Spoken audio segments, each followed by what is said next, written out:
की वीडियो का विश्लेषण क्या होगा? देखो आज संडे है, तो संडे के दिन कमेंट बॉक्स से कुछ एक क्वेरी मैं आपके सामने रखता हूँ। चलिए शुरुआत करते हैं सबसे फर्स्ट क्वेरी के साथ। मुझे थोड़ा डाउन साइड प्रोटेक्शन वाला स्मॉल कैप में इन्वेस्ट करना है, कौन सा स्मॉल कैप अच्छा होगा? डाउन साइड प्रोटेक्शन की बात करें तो आपको ये भी समझना पड़ेगा, जब मार्केट में अच्छा खासा रैली होगा तो वो आपका म्यूचुअल फंड बहुत एग्रेसिव होकर रिटर्न नहीं देगा। इन्वेस्टर देखो क्या करते हैं, वो ये तो सोच लेते हैं मुझे डाउन साइड प्रोटेक्शन का स्मॉल कैप म्यूचुअल फंड चाहिए, लेकिन जब मार्केट में अच्छा खासा रिटर्न बनता है, वो आपको कम रिटर्न बना के देता है, तो फिर उस समय आप मायूस हो जाते हो, ये फंड तो पैसा ही नहीं बना के दे रहा है, चलो अब इससे एग्जिट कर जाते हैं। देखो डाउन साइड प्रोटेक्शन अगर स्ट्रांग होगा तो वैसे म्यूचुअल फंड में आप देखोगे कि बहुत ज़्यादा आपको रिटर्न देखने को नहीं मिलेगा। इट मीन्स कि एग्रेसिव होकर वहाँ पे रिटर्न नहीं देखने को मिलेगा। जैसे कि मार्केट 2% जंप किया तो वहाँ पे 3% का रिटर्न नहीं देखने को मिलेगा, आपको 1 से 1.5% का ही रिटर्न देखने को मिलेगा। तो अगर डाउन साइड प्रोटेक्शन की बात करते हो स्मॉल कैप कैटेगरी में, तो आप Kotak small cap mutual fund को फोकस कर सकते हो। आप यहाँ पे Tata small cap mutual fund को फोकस कर सकते हो। यहाँ पे अगर सिर्फ SIP के थ्रू जाना चाहते हो तो SBI small cap, Nippon India small cap mutual fund को फोकस कर सकते हो। टाटा स्मॉल कैप में भी सिर्फ SIP अलाउड है। लमसम के लिए आप यहाँ पे Kotak small cap mutual fund को फोकस कर सकते हो। यहाँ पे डाउन साइड प्रोटेक्शन काफ़ी स्ट्रांग है और रिटर्न भी ऑन द एवरेज आपको ज़्यादा देखने को मिलेगा। कंसिस्टेंसी के मामले में निप्पॉन और SBI small cap mutual fund सबसे बेहतर देखने को मिल सकता है।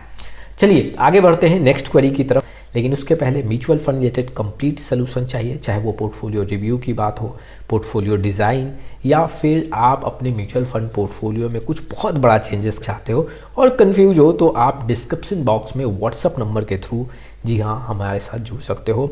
चलिए दूसरे क्वेरी की तरफ बढ़ते हैं। What is the future of Mahindra Manulife mid cap fund? देखो किसी भी म्यूचुअल फंड का आप फ्यूचर तो नहीं बता सकते हो, कोई भी नहीं बता सकता कि आने वाले समय में उस म्यूचुअल फंड का परफॉर्मेंस कैसा होगा। देखो आपने कई बार नोटिस किया होगा कि कई ऐसे AMC हैं जिसका कई फंड काफ़ी बेहतर प्रदर्शन करता है और कुछ दिन बाद 1 साल 2 साल के बाद ऐसे इशूज़ आ जाते हैं जिसके बेसिस पे उनका परफॉर्मेंस लो हो जाता है और कुछ साल फिर वैसे ही घिसता पिसता रिटर्न आपको देखने को मिलता है। जैसे कि देखो मैं एक एग्जांपल देता हूँ, एक्सिस म्यूचुअल फंड के साथ बहुत ऐसे फंड थे जैसे axis mid cap, axis small cap, axis blue chip fund, काफ़ी स्ट्रॉन्ग डेटा था, लेकिन उसके बाद जी हाँ वैसे म्यूचुअल फंड का परफॉर्मेंस डाउन हुआ।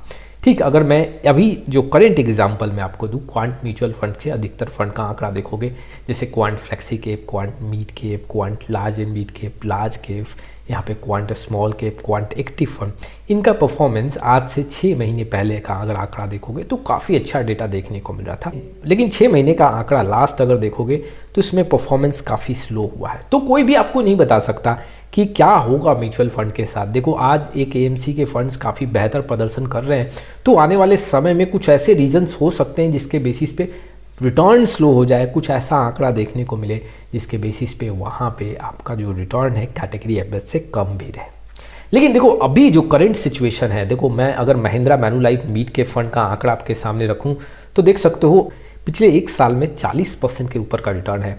अगर मैं कैटेगरी एवरेज से कंपेयर करूं तो 37 से 38% का रिटर्न देखने को मिल रहा है। 3 साल का आंकड़ा देखूं तो 27 से 28% है, कैटेगरी एवरेज में 23 से 24% का रिटर्न है। 5 साल का आंकड़ा देखूं तो 31% के ऊपर का रिटर्न देखने को मिल रहा है, कैटेगरी एवरेज में 29% का रिटर्न यहाँ पे देखने को मिल रहा है। तो 1 साल, 3 साल और 5 साल के ड्यूरेशन में आप देखोगे तो इस म्यूचुअल फंड ने कैटेगरी एवरेज को बीट किया है। शॉर्ट ड्यूरेशन का भी आंकड़ा देखूं, जैसे कि 1 मंथ का आंकड़ा देखूं तो यहाँ पे आप देखोगे कैटेगरी एवरेज को बीट कर रहा है। 6 मंथ में भी कैटेगरी एवरेज के आसपास का आंकड़ा और 3 मंथ में जी हाँ कैटेगरी एवरेज से पिछड़ता हुआ, इट मीन्स कि गिरावट ज़्यादा देखने को मिला है। तो कुल मिला के देखो Mahindra Manulife mid cap fund का आंकड़ा देखूँ तो डेटा तो अभी स्ट्रांग है, चाहे आप शॉर्ट ड्यूरेशन का डेटा देखो, लॉन्ग ड्यूरेशन का डेटा देखो, लेकिन आने वाले समय में पिक्चर बदल सकता है। आप अगर ये सोच रहे हो कि नहीं ऐसा कोई म्यूचुअल फंड बताओ जो हमेशा टॉप 10 टॉप 5 में देखने को मिले, तो ये कहना काफ़ी मुश्किल है। फिर भी अगर अभी ऐसे म्यूचुअल फंड को फोकस करना है तो डेटा के अकॉर्डिंग मैं तो आपको एडवाइस करूंगा कि आप इसको कंसीडर कर सकते हो। अगले क्वेरी की तरफ बढ़ते हैं। Invesco mid cap and Kotak emerging mid cap, दोनों में से कौन सा अच्छा रहेगा सर जी? दोनों फंड्स की बात करूं तो देखो कोटक इमर्जिंग जो फंड है इसका AUM काफ़ी बड़ा है। इन्वेस्को जो मिड कैप फंड इसका AUM जो है अभी काफ़ी छोटा है। सबसे पहले मैं आपको कुछ बेसिक डिटेल के साथ यहाँ पे डेटा रखना चाहता हूँ। तो जो एक्सपेंस रेशियो है, खर्चे की बात करें तो कोटक इमर्जिंग इक्विटी फंड थोड़ा सस्ता है। यहाँ पे इन्वेस्को इंडिया मिड कैप थोड़ा महंगा है, जैसे 0.58% का एक्सपेंस रेशियो है इन्वेस्को इंडिया मिड कैप में, और कोटक इमर्जिंग इक्विटी में यहाँ पे 0.36% का है। वैसे ही देखो, अगर मैं यहाँ पे AUM की बात करूँ, जैसे कि मैंने बताया था 52,000 करोड़ का AUM Kotak emerging equity fund में है, जबकि यहाँ पे 5,900 करोड़ का आंकड़ा है Invesco India mid cap fund में। तो देखो, अगर मैं एक खर्चे की बात करूँ, अगर बहुत बड़े फंड साइज की बात करूँ, तो यहाँ पे 2 पॉइंट आपको ध्यान देना है। खर्चे के मामले में कोटक इमर्जिंग इक्विटी सस्ता देखने को मिल रहा है, और अगर एक अपॉर्चुनिटी देखोगे, जी हाँ, कम AUM के साथ यहाँ पे इन्वेस्को इंडिया मिड कैप में एक अच्छा ऑप्शन देखने को मिल रहा है। लेकिन चलिए रिटर्न पे भी हम नज़र डालते हैं।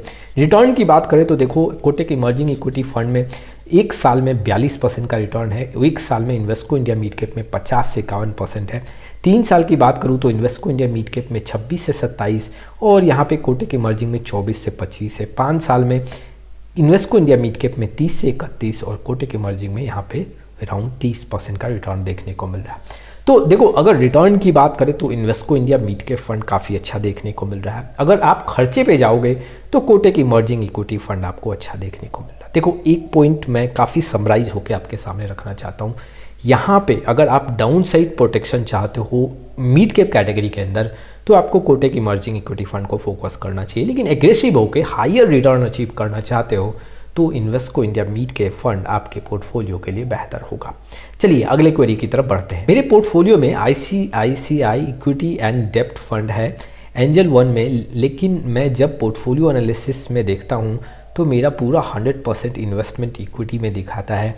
ऐसा क्यों?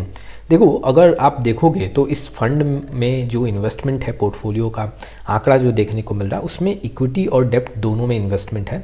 जैसे कि मैं आपके सामने आंकड़ा रखता हूँ, इक्विटी में 71 से 72% का इन्वेस्टमेंट है, डेब्ट में करीबन 23%, और अदर कुछ 5 से 6% का आंकड़ा देखने को मिल रहा है। अब हो सकता है कि देखो, जो इस म्यूचुअल फंड का टैक्स कैलकुलेशन होता है वो इक्विटी जैसा ही होता है, और सिस्टम में कुछ बैकग्राउंड में कुछ ऐसा सेटिंग हो, पूरा इन्वेस्टमेंट आपका इक्विटी में कवर हो रहा है।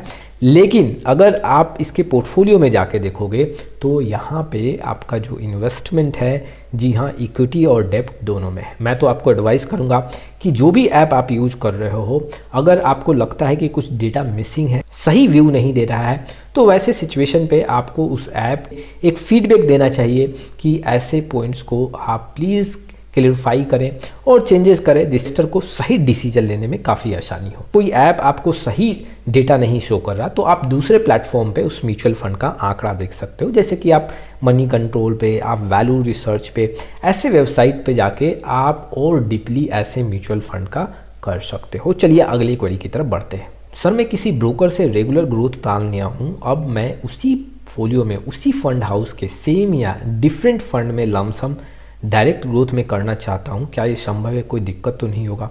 देखो, उसी फोलियो में ये थोड़ा मुश्किल होगा, आपको ना एक नया फोलियो लेना पड़ेगा और डायरेक्ट फंड में आप इन्वेस्ट कर सकते हो। आप जैसे ही डायरेक्ट फंड में इन्वेस्ट करोगे, एक नया फोलियो क्रिएट हो जाएगा, और इसमें कोई प्रॉब्लम नहीं है। देखो, अगर आपने एक म्यूचुअल फंड जो रेगुलर है उसको सेलेक्ट किया है, अब आप चाहते हो कि मैं एक डायरेक्ट फंड लूँ उसी फंड का, तो आप ले सकते हो, उसमें कोई प्रॉब्लम नहीं है। आप उस रेगुलर को भी डायरेक्ट में स्विच कर सकते हो, जी हाँ, इसमें भी कोई प्रॉब्लम नहीं है।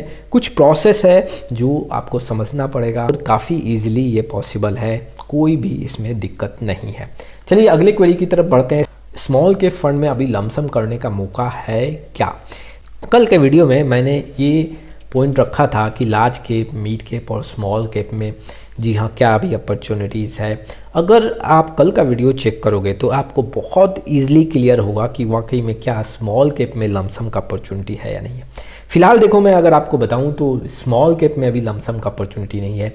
मैं हमेशा इन्वेस्टर को लमसम का एडवाइस तब करता हूं जब, जी हाँ, एक अच्छा गिरावट, करेक्शन देखने को मिलता है और रिकवरी होने का चांस होता है, तो वहाँ पे मैं लमसम का एडवाइस करता हूँ। फिलहाल अभी स्मॉल कैप में कुछ ऐसा ऑप्शन नहीं देखने को मिल रहा है। तो ये कुछ क्वेरी थे जो इन्वेस्टर के लिए काफ़ी इंपॉर्टेंट थे। आज के लिए बस इतना ही, फिर मिलेंगे एक नए वीडियो के साथ, तब तक के लिए जय हिंद, जय भारत।